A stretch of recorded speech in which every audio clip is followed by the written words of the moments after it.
तो यहाँ पे आप टाइम को आपने टाइम को लिखना है, minimum time required T is equal to 1/पावर, यहाँ हमारे पास आ गया हाफ mv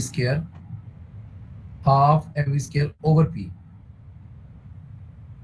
यहाँ पे mv² ओवर 2p आ गया, डेल्टा ऑप्शन ठीक है इसका। क्वेश्चन नंबर 2 देखिए जी, कहता है जी एन इलेक्ट्रिक, अब क्वेश्चन 2 को ध्यान से देखिएगा, कहता है जी an electric is required to hold a cage of mass 100, electric machine का वर्ड होगा यहाँ पे please, a cage of mass 400 kg up a mine shaft through a vertical height of 1200 meter in 2.0 minutes. What will be the electrical power required if the overall efficiency is 80%? अब electrical power required यहाँ पे meaning वही power input है, ठीक है जी।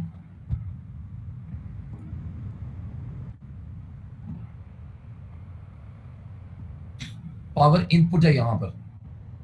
अब percentage efficiency का formula हमारे पास होता क्या है, percentage efficiency is equal to output power over input power multiply by 100 जी। अब आप याद रखोगे जब आप एक ऐसी मशीन की डिस्कशन कर रहे हो जो किसी चीज को लिफ्ट अप करके इसे हाइट पे प्लेस कर रही है, तो उसने कितनी आउटपुट पावर जो है उसको मिली हुई, आउटपुट पावर से कितनी होगी, ये mgh हो गया। अब इतनी output power mgh output power, इतनी आउटपुट पावर के लिए हमें इनपुट पावर कितनी रखनी पड़ेगी, अगर तो एफिशिएंसी इतनी मिलती है हमें।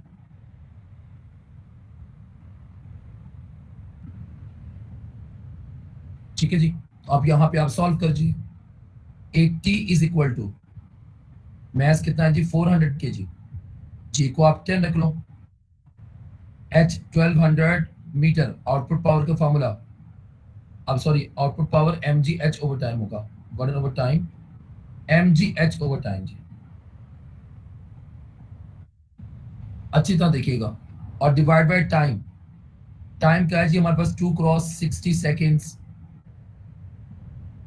और डिवाइड बाय इनपुट पावर जी, और मल्टीप्लाई बाय 100। अब ये 0 0 कैंसिल हो गया, ये 0 उधर एक 0 से कैंसिल हो गया, 2 6 12 आ गया, अब 8 5 से यहाँ पे 40 आ गया, 0 1 लग गया, 6 से 6 कैंसिल हो गया, इनपुट पावर को आप वहां भेज दो, यहाँ 5 0 0 0 बच जाएगा, तो पावर इनपुट पावर कितनी रिक्वायर्ड होगी हमें 5.0 किलोवाट जी।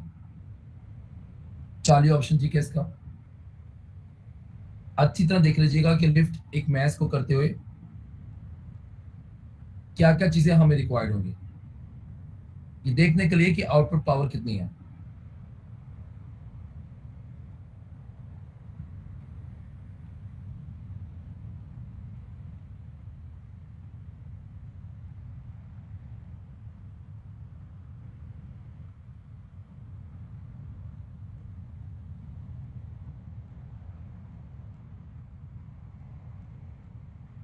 अच्छा जी आगे देखिए, क्वेश्चन नंबर 3 देखिएगा प्लीज। क्वेश्चन नंबर 3 कहता है कार एक्स ट्रेवलिंग करती है half the speed of car Y, और कार एक्स का अगर twice the mass of car Y है, तो कौन सी स्टेटमेंट करेक्ट है जी, इसको भी अच्छी तरह मेरे साथ देखिएगा। कार एक्स है और कार वाई है जी, कार वाई का मैस अगर m रखा जाए तो कार एक्स का मैस 2m रखना पड़ेगा, कार वाई की स्पीड अगर v रखी जाए, कार एक्स की स्पीड v/2 रखनी पड़ेगी।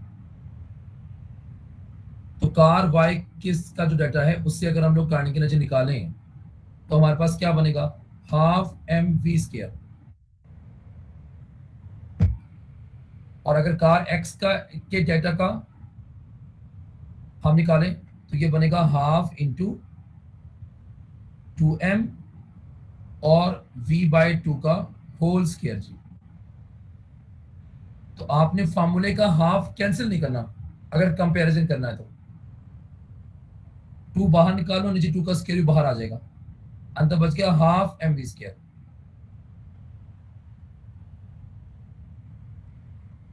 इसका मतलब तो ये हो गया कि ये 1/2, ये काइनेटिक एनर्जी किसकी आ गई, y की।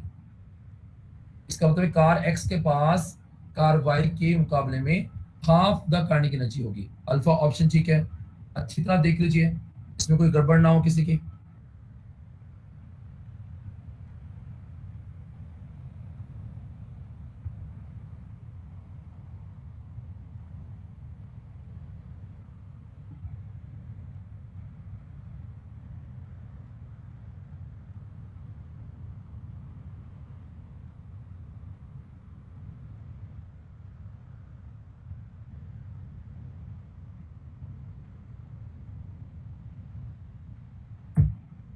चलिए जी, क्वेश्चन नंबर 4 देखिएगा ध्यान से।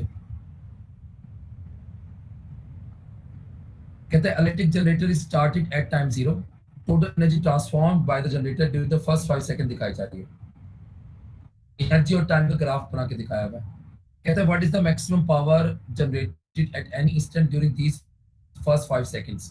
पहली बात तो है कि एनर्जी टाइम ग्राफ से अगर पावर को डिस्कस करना हम चाह रहे हैं तो हम रेशियो बना के देख लेते हैं, एक्सिस के अलोंग जो चीजें हैं, या उनका प्रोडक्ट बना के देख लेते हैं।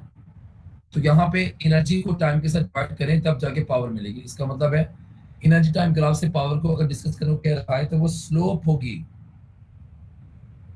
और स्लोप 2 सेकंड से 3 सेकंड के दरमियान मैक्सिमम होगी, क्योंकि ये मोर स्लोप ही है। हाँ जी सिद्दीका मैडम, किस टाइम में ये मोर स्लोप ही आ रहा है ग्राफ?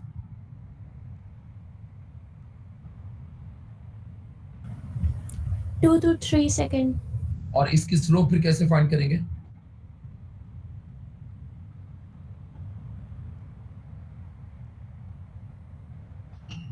अगर एक्सिस के लॉन्ग स्केल गिवन हो तो स्लोप कैसे फाइंड करते हैं?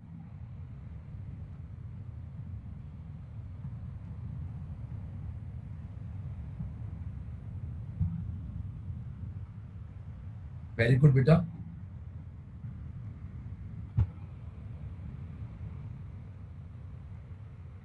इतनी मतलब बताया ना कि y2 minus y1 divide by x minus x1।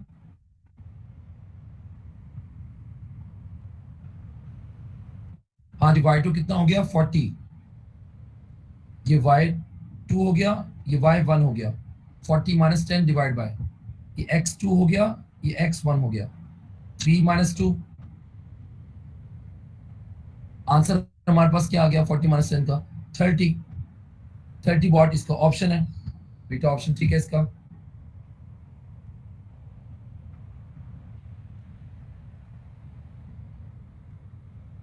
Maximum power 2 से 3 सेकंड के दरमियान में होगी।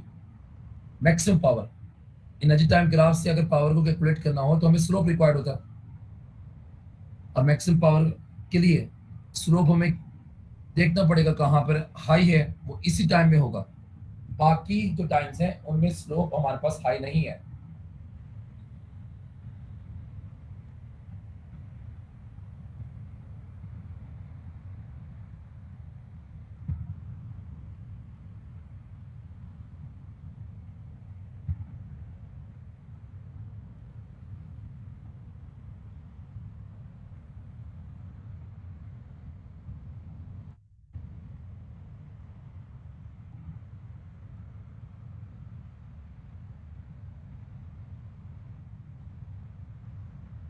हाँ जी, आगे देखिए क्वेश्चन नंबर 5 में देखिए प्लीज।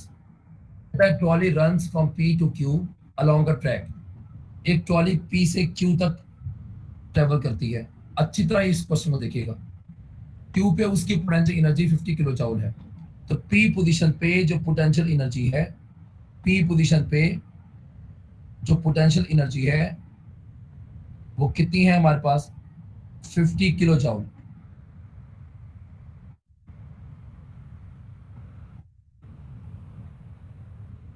ठीक है। और आपके पास एट क्यू पर potential energy 50 kilo joule less than at P है। क्यू पर पोटेंशियल एनर्जी क्या कह रहा है वो कि पी पे जो पोटेंशियल एनर्जी है उसका 50 किलो जूल एक मिनट, सॉरी, कहते हैं कि our trolley runs from P to Q along a track, Q पर potential energy 50 kilo joule less than at P है। तो मैं पी पर पोटेंशियल एनर्जी कंसिडर कर रहा हूं, तो क्यू पे पोटेंशियल एनर्जी क्या होगी, पी पर मौजूद पोटेंशियल एनर्जी का 50 लेस -50 कर देंगे। अच्छी तरह देख लेना इस चीज को।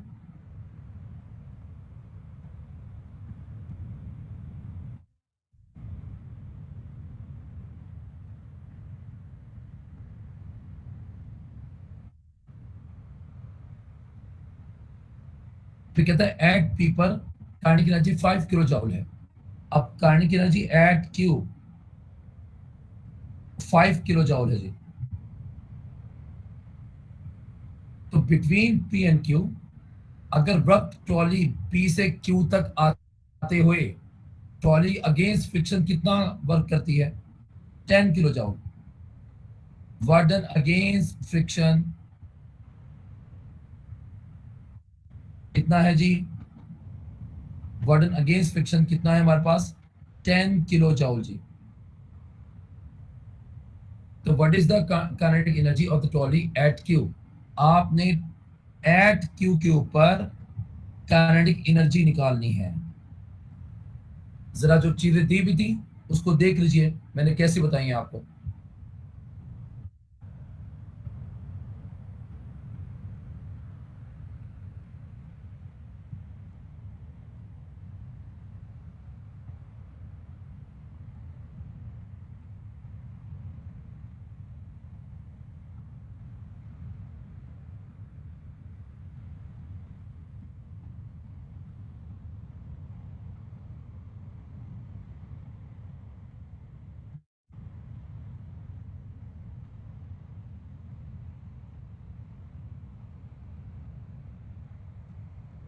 अब कहता क्या है, आपने ट्रॉली एट क्यू पर, अब गौर से मेरी बात समझना, पी से क्यू पर आते हुए, गौर से मेरा पॉइंट समझना है, पी से क्यू पर आते हुए summation total energy at P,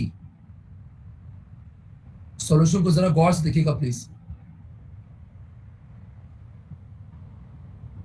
summation total energy at P is equal to summation total energy at Q. P पे वो मोशन में है, वहां टोटल एनर्जी जस्ट इसका सम होगा, यानी potential energy at P plus kinetic energy at P.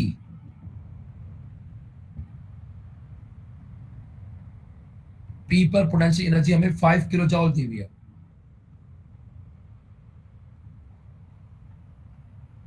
Is equal to, अब देखिए बात सुने, पी से क्यू पे आते हुए, जी तमकीन मैडम जल्दी करो जरा, पी से क्यू पे आते हुए टोटल एनर्जी के साथ क्या हश्र नशर हुआ है,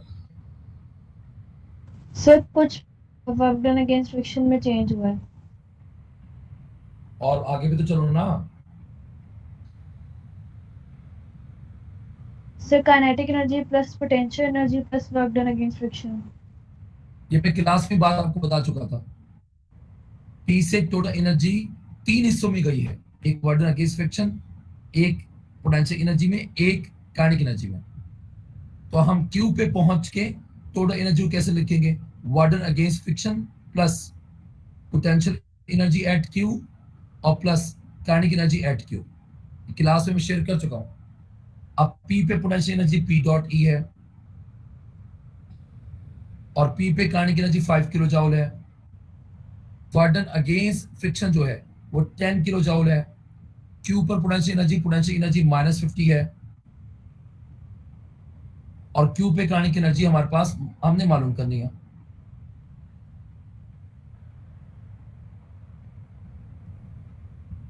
तो अब ये जो सब है आपके पास 10 प्लस पोटेंशियल एनर्जी -50, इस सबको वहां भेज दो। तो kinetic energy at Q is equal to potential energy +5 -10 minus potential energy और +50 जी, ये सब कैंसिल हो गया। अब +50 +5 55 -10, तो काइनेटिक एनर्जी एट क्यू आपके पास कितना आ जाएगा, is equal to +45 kilo joule जी। अच्छी तरह देख लेगा, किसी को नहीं पता लगा मुझसे पूछ लेगा। दोनों पॉइंट्स पे टोटल एनर्जी जो बनती है उसको इक्वेट करके आंसर निकाल लो।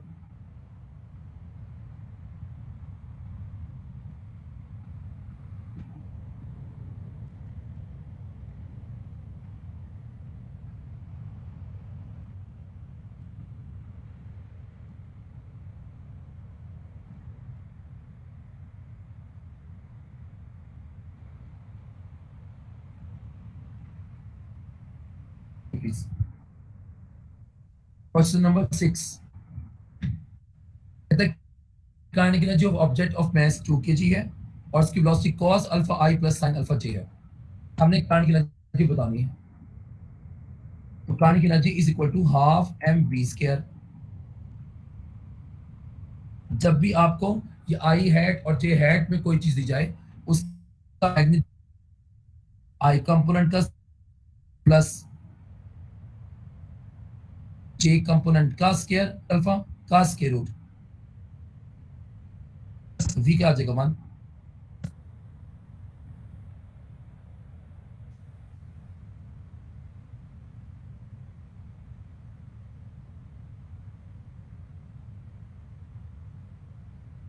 क्या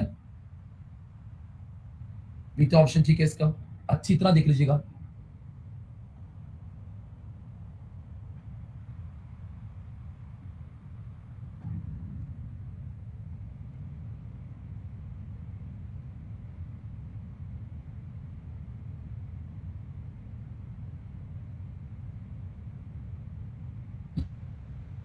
आदि क्वेश्चन नंबर 7 देखिए please. From N automatic gun a man fires 360 bullet per minute with a speed of 360 kilometre per hour. अगर हर एक का वे 20 ग्राम है तो पावर ऑफ द गन निकालनी है। अब देखें पावर ऑफ द गन का फॉर्मूला क्या होगा, rate of doing work.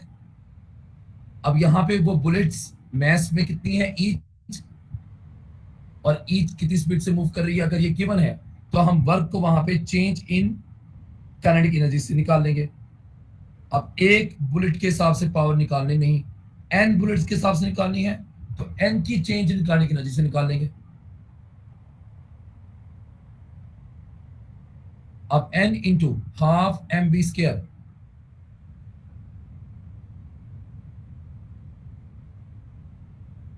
Into,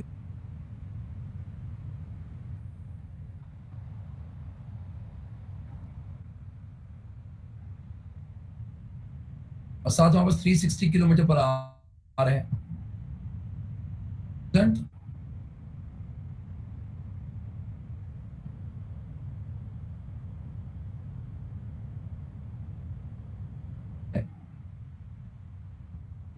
whole square जी,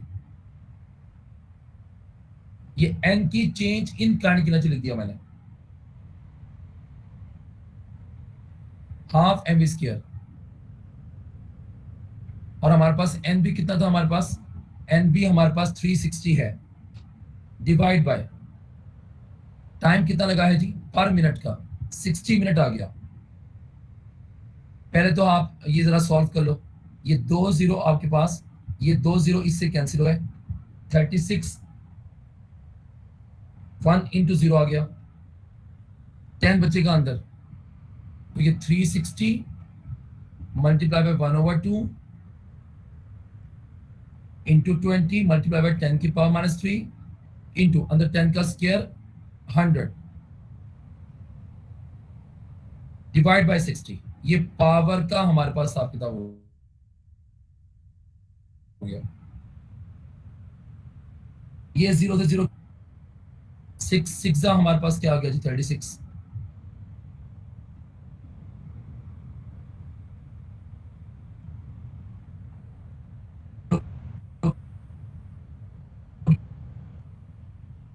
ये अंदर एक और 0 भी था, sorry.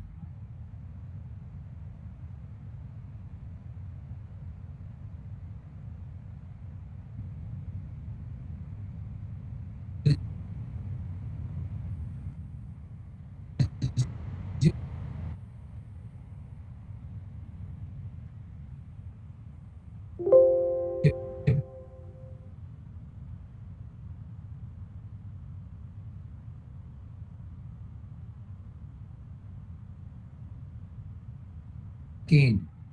Another man does the same amount of work in 20 seconds. Ratio of the output power of first man to the second man. अब दोनों में सेम अमाउंट ऑफ वर्क हुआ है तो पावर डिपेंड करना शुरू कर देगी टाइम के ऊपर. P1 over P2 is equal to T1 over T2 जी. तो ये आ गया 10/20. आंसर क्या आ गया 1/2 जी. बीटा ऑप्शन ठीक है इसका. क्वेश्चन नंबर 9 देखिए जी. To lift a heavy book from the floor of the room and keep it in the bookshelf having a height 2 meter. जी बच्चा first man to second man निकालना है. क्या हो गया? सॉरी इनवर्स सॉरी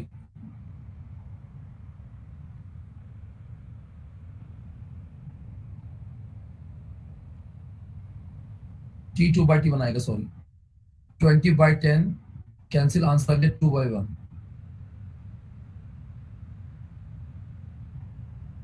हाँ जी alpha. 9. You lift a heavy book from the floor of the room and keep it in the bookshelf having a height of 2 meter. Depend upon.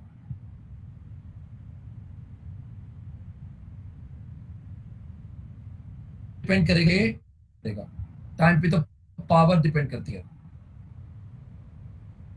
Weight of the book और height of the book shelf. अच्छी तरह देख लो, time की बात नहीं करनी.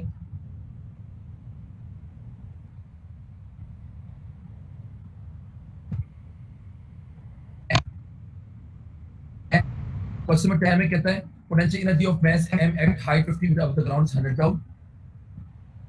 At what height from the ground its potential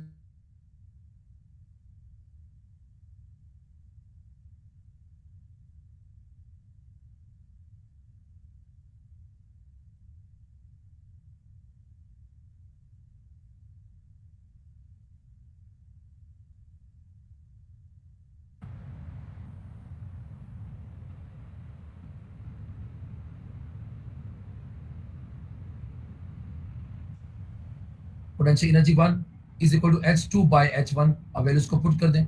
energy 2 कितनी है हमारे पास 200 जूल.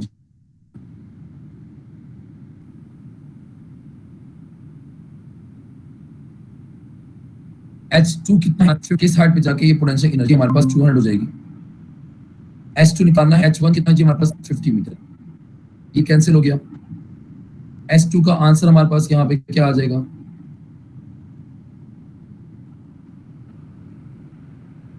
तो आंसर हमारे पास 100 मीटर आ गया. वैसे भी आप देखा है कि पोटेंशियल डबल हो गई थी तो हाइट पे क्या हो जाएगी डबल. क्वेश्चन नंबर 11 जी. Work done by central force हमेशा जीरो होता है. Central force directed toward centre जो होती है वो हमेशा डिस्प्लेसमेंट के साथ जो एंगल है वो 90 का बनाती है. तो जो बर्डन हमारे पास होता है वो क्या होता है जीरो. क्वेश्चन नंबर 12 जी. If a body of 1 kg raised through 10 meter height, burden will be. जब भी आप किसी बॉडी को रेस करोगे तो वर्क वहां पे mgl होगा. मैस 1 kg है, जी हमारा 100 जूल. क्वेश्चन नंबर 13 को देखिए.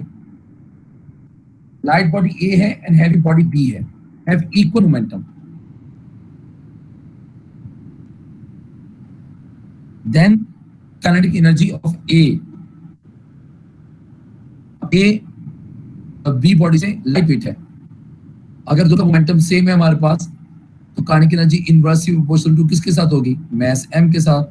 जिसका मास कम होगा उसकी काइनेटिक एनर्जी भी क्या होगी? ज्यादा होगी. तो then kinetic energy of A is less than that of क्या जी?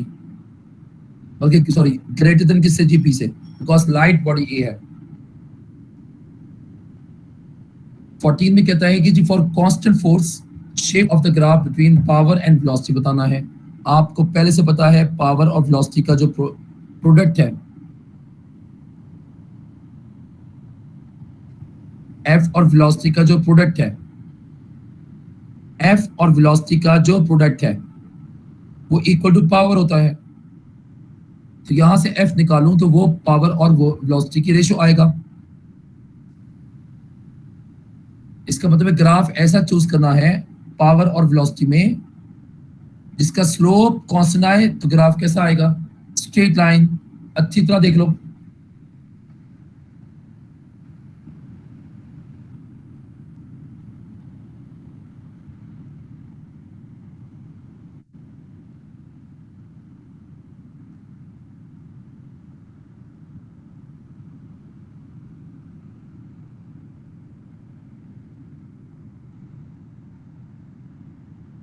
पावर और वेलोसिटी की जो रेशियो है फिर वो कांस्टेंट रहेगी।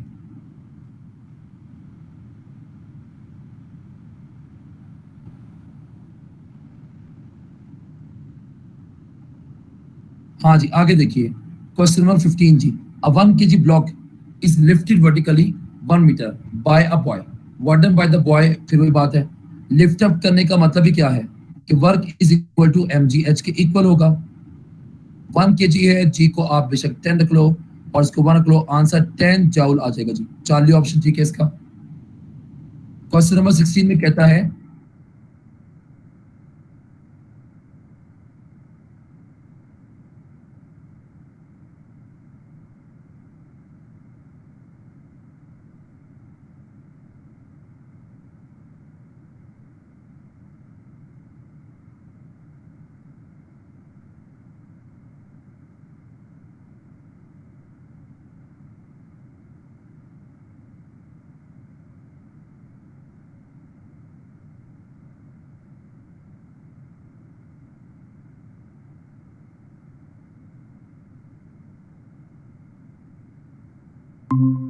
y का पूछिए उसने, y to x पूछा है, सॉरी।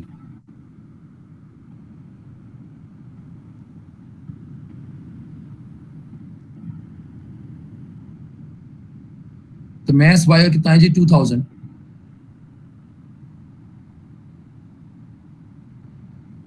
और वो कितना है जी 500, कैंसिल हो गया, आंसर आ गया 4/1।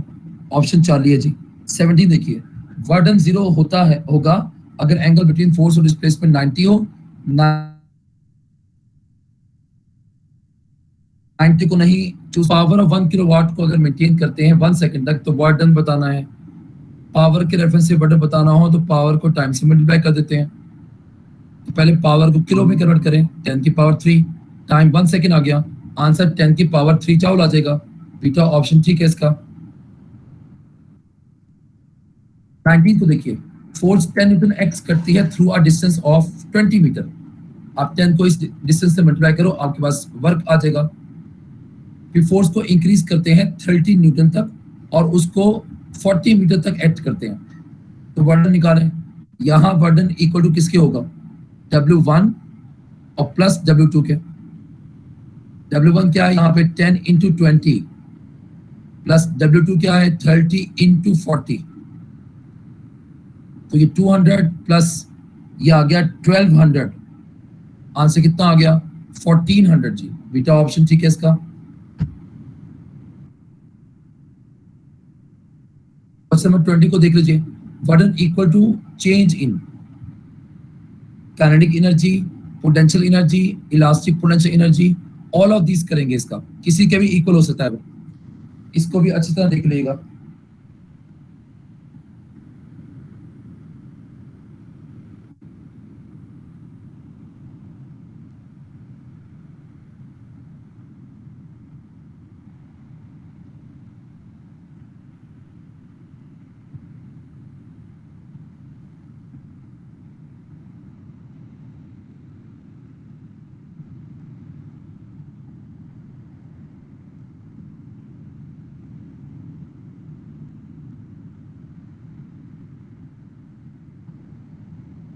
हाँ जी, क्वेश्चन नंबर 21 देखिए प्लीज ध्यान से। Energy time graph is shown in figure, power delivered is, energy time graph से अगर मैं पावर निकालना चाह रहा हूं तो वो E/T के इक्वल होगा, जो कि इस ग्राफ का स्लोप होगा जी।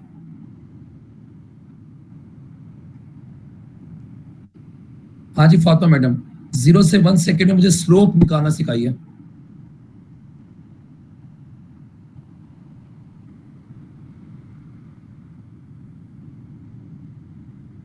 y2 minus y1, x2 minus x1।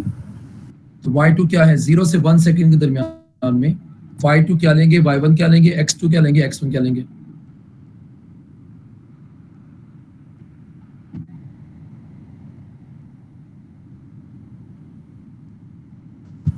एक ऑरिजिन का पॉइंट आ गया 0 0, एक दूसरा पॉइंट आ गया वहां y5 है और यहाँ x1 है। अब पुट करके मुझे बताओ कैसे पुट करेंगे।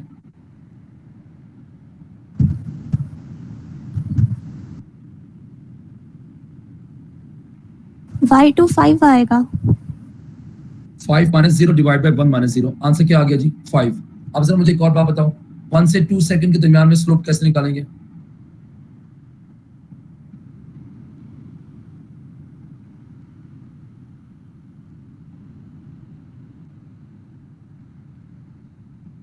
जल्दी बोलो, इतना टाइम नहीं है। सर याद नहीं आ रहा। 1 to 2 के दरमियान जो ग्राफ है वो हॉरिजॉन्टल लाइन है, उसका स्लोप होगा? नहीं होगा। कल मैं अच्छी तरह बता दूंगा आपको, याद तो नहीं आ रहा। क्वेश्चन नंबर 22 जी, all the food a person eat in 3 days, 1 day में वो फूड जो 1 डे में फूड के इक्विवेलेंट जो एनर्जी होती है वो 1/3 लीटर ऑफ पेट्रोल होती है।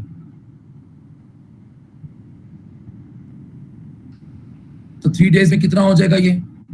आप 3 को मल्टीप्लाई कर दो 1/3 से, आंसर 1 लीटर ऑफ पेट्रोल आ जाएगा जी। तो आंसर क्या आ गया जी? बीटा। अच्छा, अब याद रखिए ऊपर वाले क्वेश्चन में सिर्फ और सिर्फ 0 से 1 सेकंड के दरमियान ही हम स्लोप निकाल सकते हैं, क्योंकि 1 से 2 सेकंड के दरमियान स्लोप 0 हो जाएगी, ये प्लीज याद रखिएगा। क्वेश्चन नंबर 22 का आंसर 1 लीटर पेट्रोल है। क्वेश्चन नंबर 23 देखिए, a boy pushes a toy cart along a level road and then lets it go.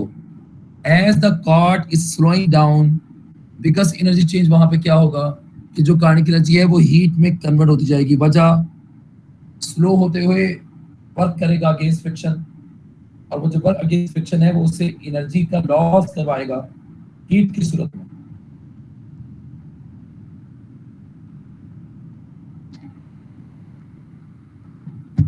आगे 24 देखिए please. A car moves from rest with uniform acceleration along a horizontal road. After traveling 100 meters, इसकी kinetic energy equal to इतना हो जाती है। What resultant force is acting on the car? अब मैं work का यहाँ फॉर्मूला यूज कर लेता हूँ, work is equal to change in kinetic energy, और वर्क की जगह पे हम F into D is equal to change in kinetic energy कर सकते हैं। अब F निकालना है, D मुझे दिया हुआ है। अब D कितना है मेरे पास? 100 जी, और चेंज इन काइनेटिक एनर्जी कितना है? ये सारा कैंसिल हो गया जी।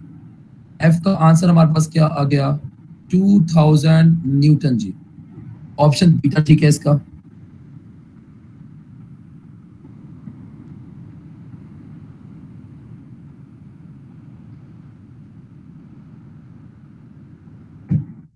Electric kettle is rated eight 2.5 kilowatt. अब इसकी रेटेड पावर दे दी है, हाउ मच एनर्जी ट्रांसफर करेगी 3 मिनट्स के अंदर। अब एनर्जी कितना ट्रांसफर करेगी हीट की सूरत में, तो इसको निकालने के लिए इसकी पावर को T से मल्टीप्लाई कर देंगे। अब 2.5 क्रॉस क्या 1000 किलो मल्टीप्लाई बाय 3 इंटू 60 जी। अब डेसिमल से 0 क्या हो गया जी हमारे पास? कैंसिल हो गया। अब 25 3 से हमारे पास क्या होता है? 75 को 6 से कर लो आप multiply.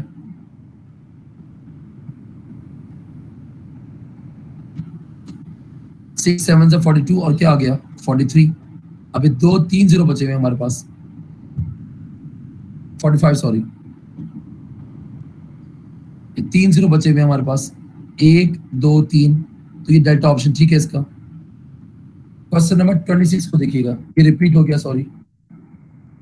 Boy pushes a toy cart along a level road and then lets it go. As the cart is slowing down, the biggest energy change is from kinetic energy to heat. Charlie option ठीक है इसका। Question number 27 को देखिएगा। A car moves from rest with uniform acceleration along a horizontal road. After traveling a distance of 100 meters, it has kinetic energy equal to, ये भी repeat हुआ है, इसका भी हमने आंसर निकाला है पीछे, 2000 न्यूटन निकाला है, अभी रिपीट हुआ ये।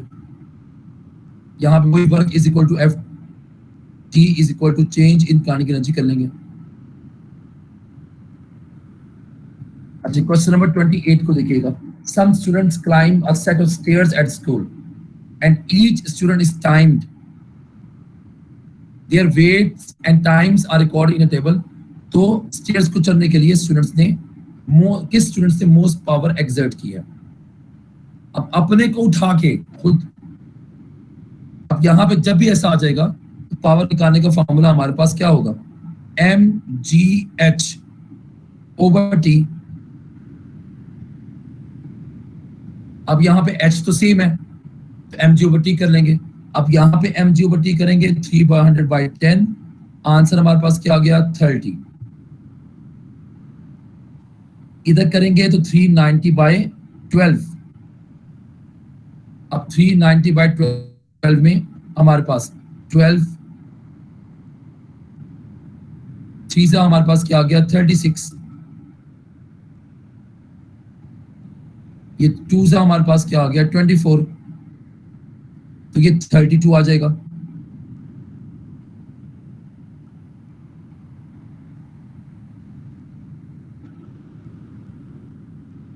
अब ये 420/15 भी कर लीजिए।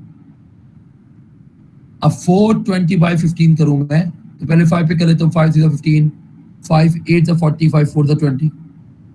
अब 3 2 6 24 बनेगा। 3 8 24, तो इसका आंसर 28 आ जाएगा। फिर 490/16,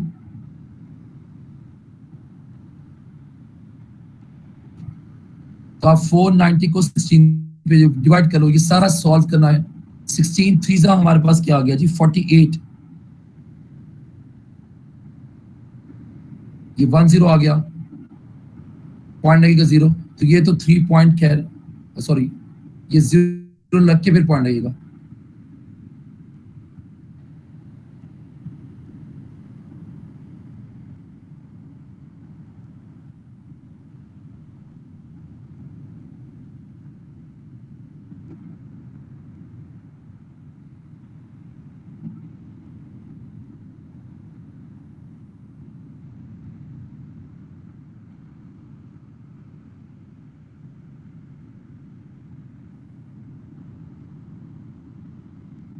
अच्छा जी, हाँ जी, 490/16 0 चला गया, ये 30.3 समथिंग आएगा। तो कौन सा जो है मोस्ट एनर्जी का है? बीटा ऑप्शन ठीक है इसका। अच्छी तरह देख लीजिए प्लीज। हाँ जी, क्वेश्चन नंबर 29 जी। Person exerts a horizontal force of 600 Newton on a box that also experiences a frictional force of 200 Newton. If it takes 4.0 seconds to move the box 3.0 meter, what is the average useful power? Power का formula हमारे पास क्या होगा? Work done over time, और work done में F net into D by time. अब F net कैसे निकालेंगे? 600 में से 200 को माइनस कर देंगे इंटू 3, और डिवाइड टाइम कितना हो गया? 4 हो गया। 400 मल्टीप्लाई बाय 3 डिवाइड बाय 4, एक कैंसिल हो गया। आंसर हमारे पास कितना आ जाएगा जी? 300 वॉट जी। चलिए ऑप्शन जी के इसका। इसमें अगर उसने फ्रिक्शन फोर्स को ऐड कर दिया है तो फिर हम लोग ये इस तरह डिस्कस करेंगे।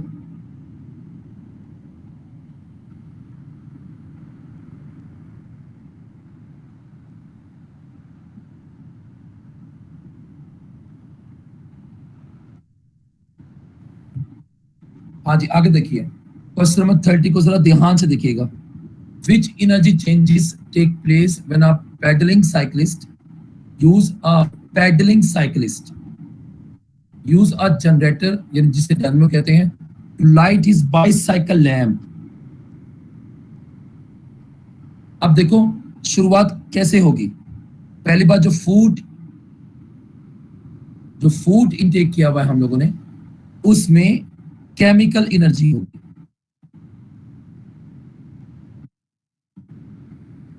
अब इस फूड को बर्न करके हम पैडल मारेंगे तो क्या पैदा होगी? वहां पे करंट की एनर्जी। बाइसाइकिल का व्हील रोटेट करता है, फिर इस करंट की एनर्जी ने, जो बाइसाइकिल का व्हील रोटेट करता है, जनरेटर को एक्टिव करना है। वहां पे क्या पैदा करनी है? इलेक्ट्रिकल एनर्जी जी।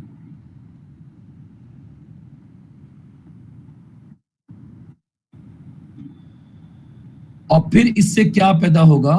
हीट या लाइट पैदा होती है। तो कौन सा ऑप्शन ठीक है जी इसका? अल्फा ऑप्शन ठीक है। अच्छी तरह देख लीजिए।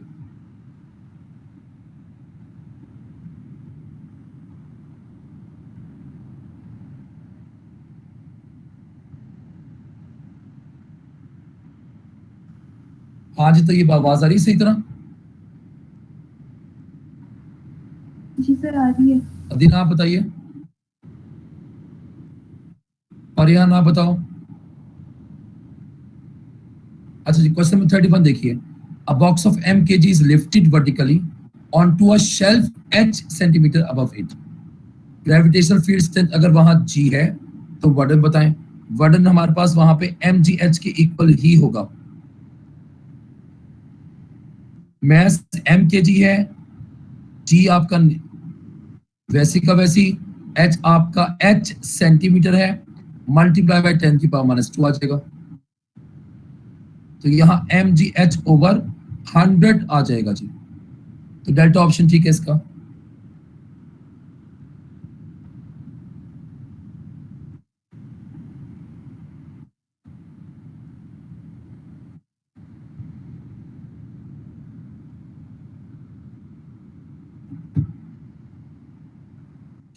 आगे चलिए। A man pushes a heavy box across the floor. He exerts a force of 80 Newton and box moves 4.0 meter in 5.0 seconds. What useful power does the man develop? Power is equal to burden over time. Work वहां पे F D over T से करेंगे। F आपके पास 80 Newton है, D आपके पास 4 है, ये 5 आ गया, 5 5 हो गया, 5 हो गया आपके पास। तो पावर यहाँ पे 64 वॉट डेवलप होगा। चार्ली ऑप्शन ठीक है इसका। 33 को देखिएगा ध्यान से। 300 न्यूटन फोर्स अप्लाइड की जा रही है बॉक्स को एक एक्स वाई रैम के अलोंग मूव करने के लिए। To move it up a ram of the dimension shown. Ram की हाइट और रैम की लेंथ दी हुई है। How much work is done when moving the box from X to Y. अब याद रखना, अगर तो इंक्लाइंड प्लेन के अलोंग एक बॉक्स को मूव करवा के हाइट पे प्लेस करते हैं और आप जिस डायरेक्शन में बॉक्स को मूव करवा रहे हो उस डायरेक्शन में फोर्स ना हो, तब तो आप सीधा सीधा वहां पे mgh को यूज करके वर्क कैलकुलेट कर सकते हो। लेकिन बॉक्स जिस डायरेक्शन में डिस्प्लेस हो रहा है उस डायरेक्शन में डिस्प्लेस फोर्स भी दी हुई है, डिस्प्लेसमेंट भी दिया हुआ है, तो फिर आप वर्क कैसे निकालोगे? यहाँ पे F और D को लगा लोगे। अगर तो अप्लाइड फोर्स की इंफॉर्मेशन ना होती तो फिर आप यहाँ पे सीधा सीधा mg यूज कर लेते, पर यहाँ आप फोर्स दी हुई है तो आप 300 मल्टीप्लाई 5 कर लो, आंसर आ जाएगा 1500 जॉल। अच्छी तरह ये बात देख लो, किसी का पॉइंट मिसिंग ना मिसता हुआ हो, वरना mgh के रेफरेंस से भी आंसर दिया हुआ होगा। बात समझने की ये है, यहाँ पे m तो नहीं है, तो सॉल्व कैसे करोगे mgh के रेफरेंस से?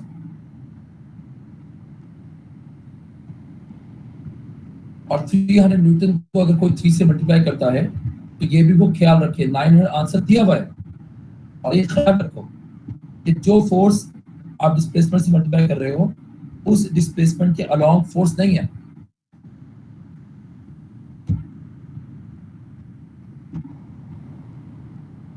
क्वेश्चन नंबर 34 देखिए।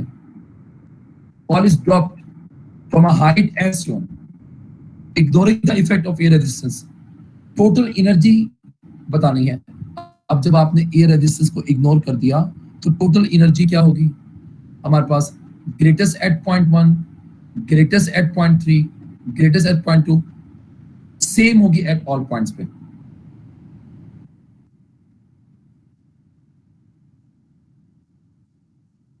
आगे देखिए क्वेश्चन नंबर 35 थी।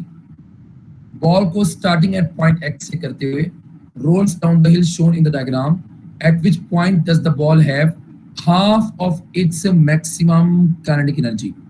अब देखो ध्यान से बात सुनो, ये बेशक रोल करता हुआ डाउन द हिल बॉटम पे आ रहा है, पर इसके बावजूद ये लॉस करेगा पोटेंशियल एनर्जी, जो किस में गेन होती जाएगी? काइनेटिक एनर्जी में। तो किस पॉइंट पे आके उसकी वो अपनी मैक्सिमम काइनेटिक एनर्जी का हाफ हो जाएगा? किस पॉइंट पे आके? अपने हाइट के बारे में बताना है। तो ये एट इंस्टेंट, वो जो इंस्टेंट होगा,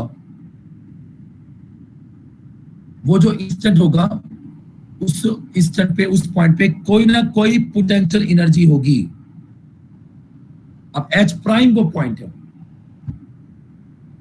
उस इंस्टेंट पे loss of potential energy is equal to gain in kinetic energy है। वहां क्या है? Gain in kinetic energy, maximum kinetic energy का हाफ है। अब मैक्सिमम काइनेटिक एनर्जी वही होगी जो पोटेंशियल एनर्जी टॉप पर होगी।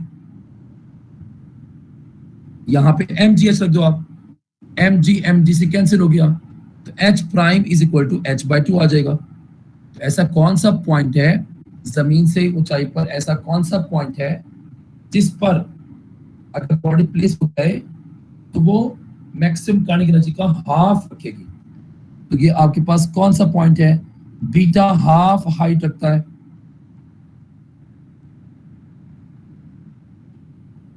एक्स की हाइट, एक्स से हाइट के साथ अगर बीटा को कंपेयर करूं, ठीक है जी, तो वो हमारे पास h/2 आएगा। अच्छी तरह देख लीजिए ये जी, क्यों चार्ली हाइट h बनता है?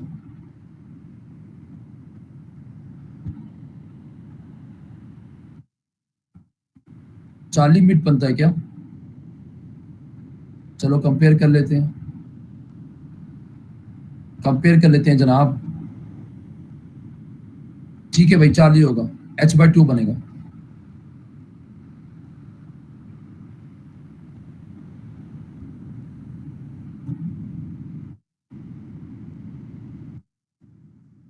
हाँ जी, क्वेश्चन नंबर 36 को देखिए।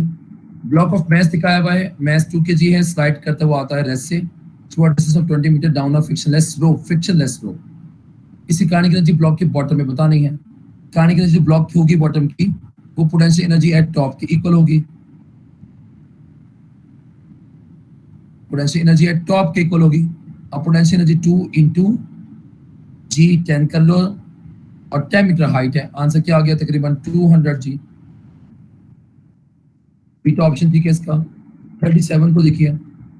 Experiment is carried out to estimate the useful power of output of a student running up some stairs, ignoring the burden against friction, but is not required for the experiment. अब power का formula हमारे पास क्या होगा major करने के लिए? mgh over t, burden over time, time taken required है हमें, total horizontal distance of the stair ये required नहीं है।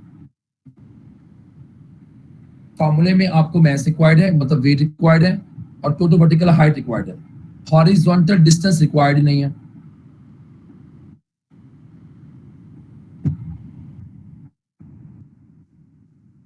38 को देख लीजिए।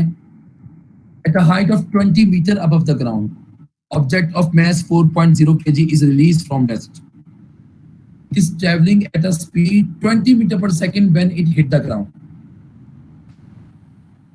अब कहां से गिराया आपने? 20 मीटर हाइट से। पोटेंशियल एनर्जी निकाल लेते हैं। मैस 4 kg है, जी को 10 रख लो, हाइट को 20 मीटर, आंसर 800 आ गया। अब अगर इस स्पीड से जाके स्ट्राइक करता है तो काइनेटिक एनर्जी निकालो, हाफ mv²।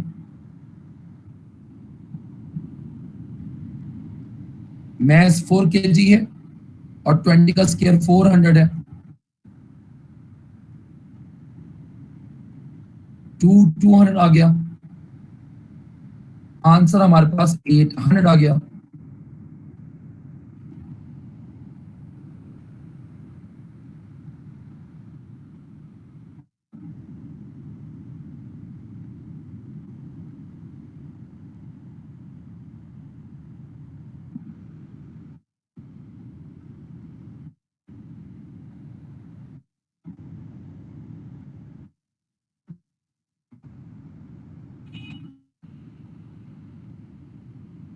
अब जब वो इम्पैक्ट करेगा तो सारी की सारी एनर्जी जो है ये 800 जॉल ऑफ एनर्जी जो है ये हीट एंड साउंड का पूछता है जी object does not rebound and the gravitational field strength is 10 how much energy converted into heat and sound on impact all 800 joule.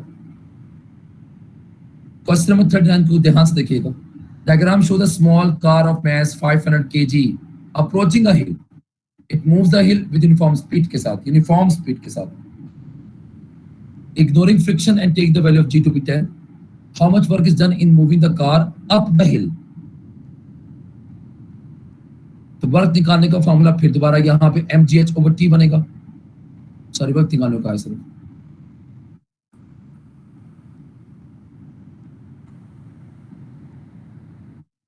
तो 500 क्रॉस 10 आ गया. क्रॉस हाइट कितनी है 10. ये 5 क्रॉस 10 की पावर 4 जॉल आ गया. चार्ली ऑप्शन जी इसका. क्वेश्चन नंबर 40 देखिए. A girl of weight 500 Newton runs up a flight of stairs in 10 seconds.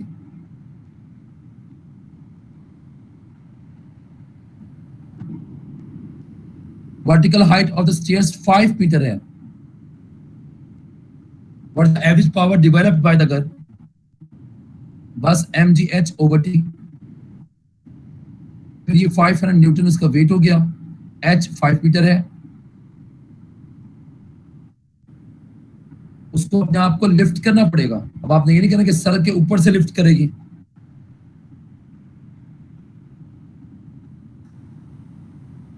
यहां पे 10 आ गया. ये कैंसिल हो गया.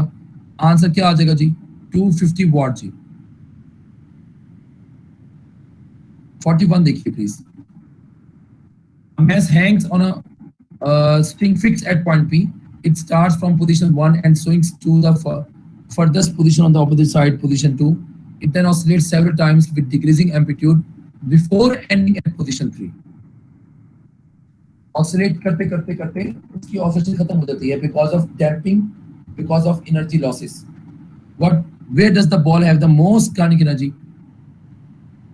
Most kinetic energy जो है आपके पास at position 1 पे होगी, at position 2 पे होगी, the first time at position 3 पे होगी, the last time first time होगी जी.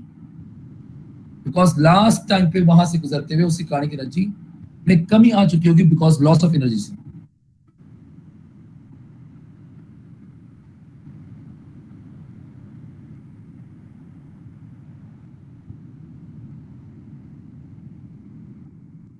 देखिए please. A mass M is hung from a spring. It is then pulled down slightly and allowed to vibrate vertically between P and Q. अच्छा जी. Which row is correct? Energy at point P पे कौन सी energy होगी? Potential energy. और energy at point Q पे कौन सी energy होगी? आपके पास वो भी पोटेंशियल एनर्जी होगी. डेल्टा ऑप्शन ठीक है इसका. दोनों ही एक्सट्रीम पोजीशंस हैं. दोनों ही रेस्ट पोजीशंस हैं. Rest positions.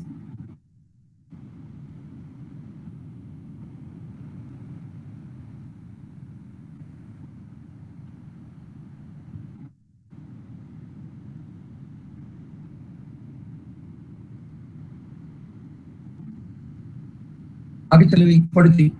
Weight lifter of power 960 what lifts load of mass m from the ground to a height of 2 meter in 3 seconds. m बताना है. अब power is equal to mgh/t.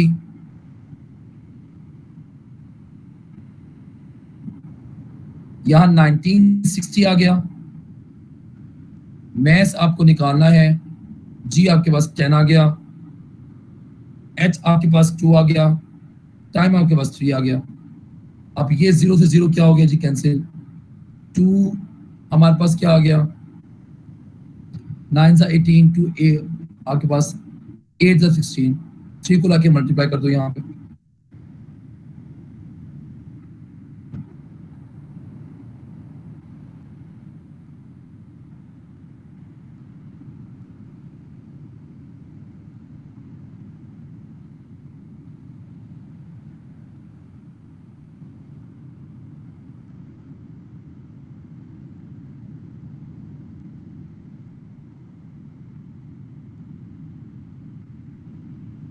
बस एक करीब करीब किसका बन जाएगा हमारे पास 300 kg जी। इसको देख लो एक मरतबा, कहीं मिस्टेक ना हो गई हो।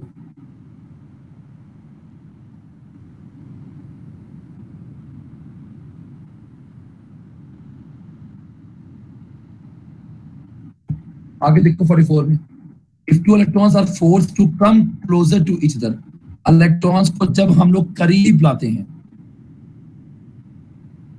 इलेक्ट्रॉन्स को जब हम लोग करीब लाते हैं, ठीक है जी, तो वर्क करना पड़ता है अगेंस्ट रिपल्शन के। तो अगेंस्ट रिपल्शन के वर्क परफॉर्म किया हुआ, अगेंस्ट वर्क करना पड़ेगा यहाँ पे एक दूसरे की फील्ड के अगेंस्ट कम लाने के लिए। ये इनकी यहाँ ये इस सिस्टम की पोटेंशियल एनर्जी को में चेंज हो जाएगा, इंक्रीज करेगा। चार्ली ऑप्शन ठीक है, अच्छी तरह देख लो इस बात को।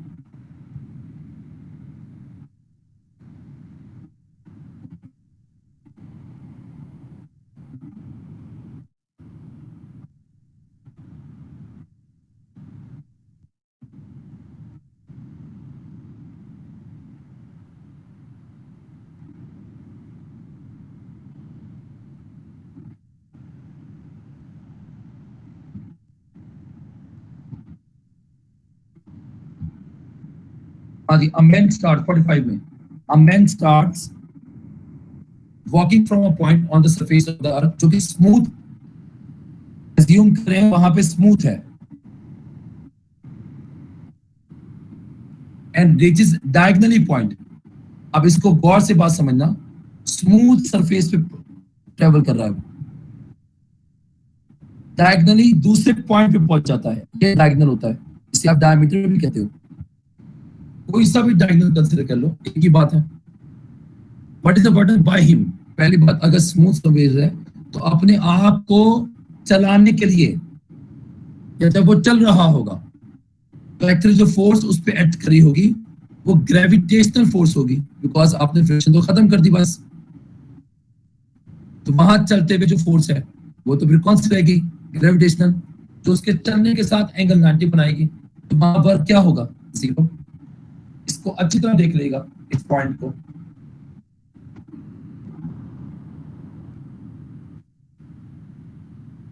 खासतौर पर एलएमडी के वन के जो स्टूडेंट्स हैं,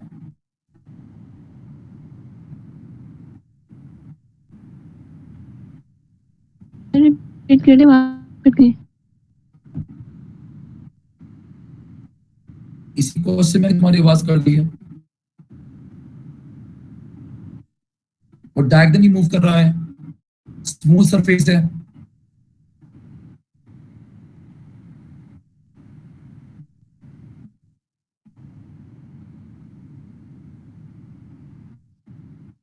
तो स्मूथ सरफेस है तो मूव करते हुए उस पर कौन सी फोर्स रह जाएगी?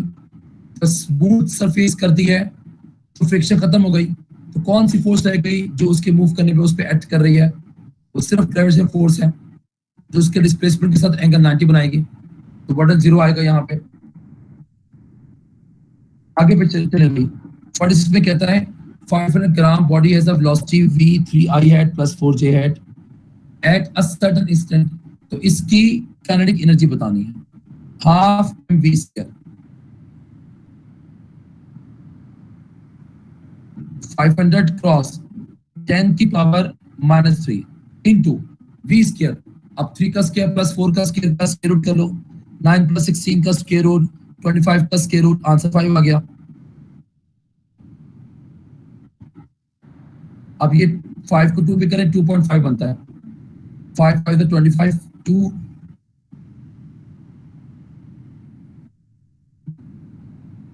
हाफ mv स्क्वायर आएगा, सॉरी हाफ mv स्क्वायर। तो 5 का स्क्वायर 25 थी, अब कर लो सिंपल।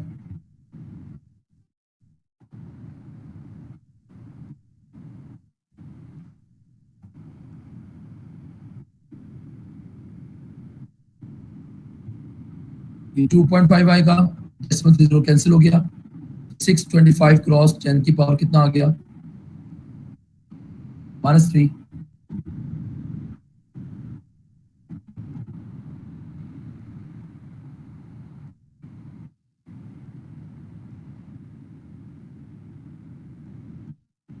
हाँ, जिसमें मिसिंग था कुछ या नहीं?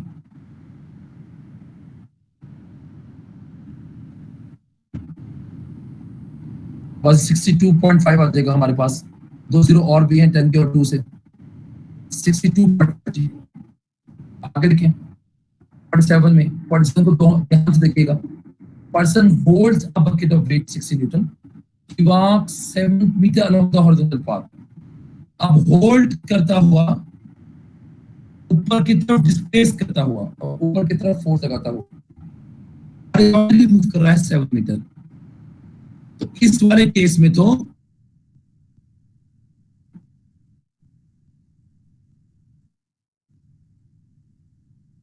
जो फोर्स लगा रहा है वो अपर है और हॉरिजॉन्टल में 70 मीटर है। तो 7 में कोई नहीं,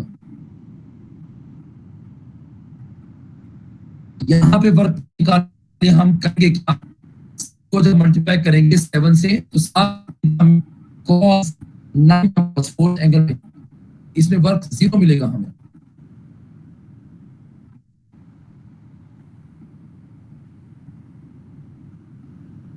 अब ये कहता है then climbs up a vertical distance of 5 metre. अब बात ठीक है, इस केस में वर्क होगा 5 मीटर वर्क कितना होगा, वो mgh इक्वल आ जाएगा। वेट 60 न्यूटन है, हाइट 50 है, आंसर आ गया 0 और 30। इसमें वर्क होगा जी अल्फा। अच्छा ये देख लीजिए बात,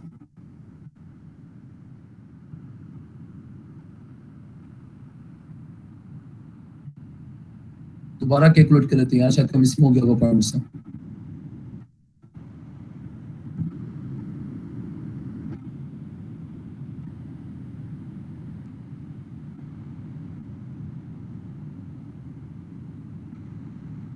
हाँ जी, kinetic energy is equal to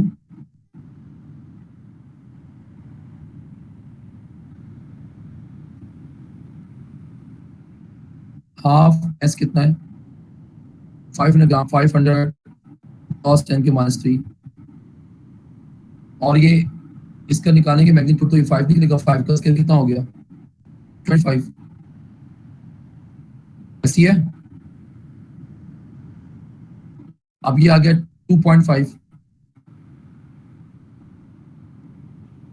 मैंने 5 को 2 पे काटा है, 7 1 0 कैंसिल हो जाएगा तो 25 25 6 25 क्रॉस 10 की पावर -2 हो जाएगा। ठीक है 6.25 है,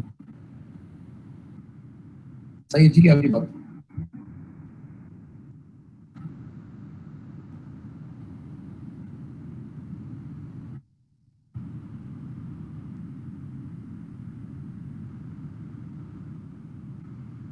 अच्छा जी आगे चलते हैं जी, 48 को देखिए प्लीज।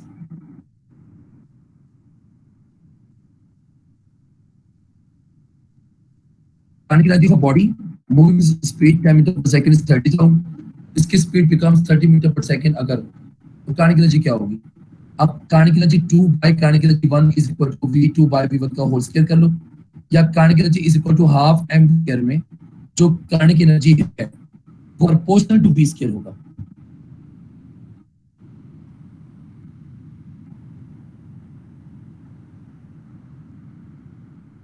तो अगर हम यहाँ पे क्या करेंगे, स्पीड को 3 टाइम्स कर दिया, 3 टाइम को स्क्वायर 9 बन जाएगा, तो पहली काइनेटिक एनर्जी को 9 टाइम्स कर दो, ये 270 जूल आएगा। अच्छी तरह देख लो,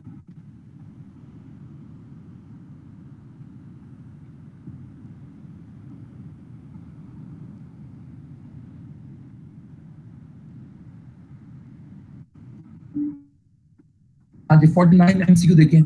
force of 1000 newton is needed to lift the hook of a crane at a steady velocity. पहले तो वो क्रेन के साथ जो हुक है 1000 न्यूटन उसका वेट होगा, अगर उसको 1000 न्यूटन उसका वेट होगा, अगर इतना लिफ्ट हुक को उठाने के लिए अगर इतना फोर्स लगाई होगी। फिर crane is then used to lift a load of mass 500 kg at this velocity से। अब हुक के साथ वो mass अटैच करके हम फिर स्टेडी स्पीड से ऊपर लेके जाएंगे। How much of the power developed by the motor of the crane is used in lifting the hook and the load. अब आपको स्पीड दे दी है तो याद रखो कि आप पावर में फिर याद रखा करो ये बात कि वहां एफ वी का प्रोडक्ट लग जाएगा लास्ट में। अब एफ वहां पे क्रेन का वेट भी होगा, एफ वो जो वहां पे अप्लाई की होगी वो क्रेन को लिफ्ट करने के लिए भी अप्लाई की होगी और बॉडी को लिफ्ट करने के लिए भी अप्लाई की होगी, इनटू वी। अब क्रेन का वेट 1000 न्यूटन है जी। अब बॉडी में 1000 क्रॉस हम क्या करेंगे 10।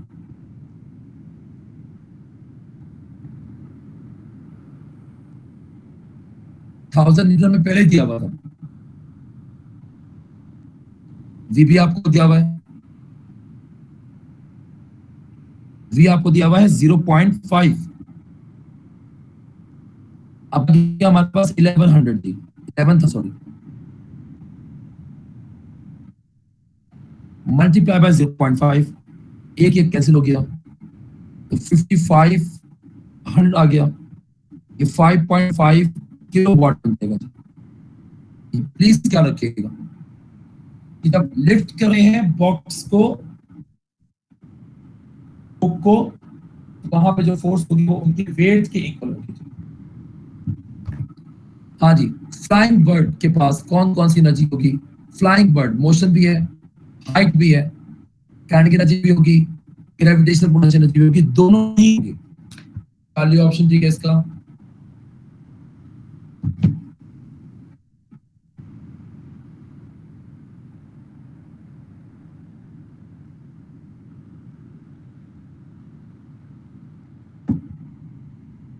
जी अब देखो इसमें किसी ने कोई रिवाइज करवाना हो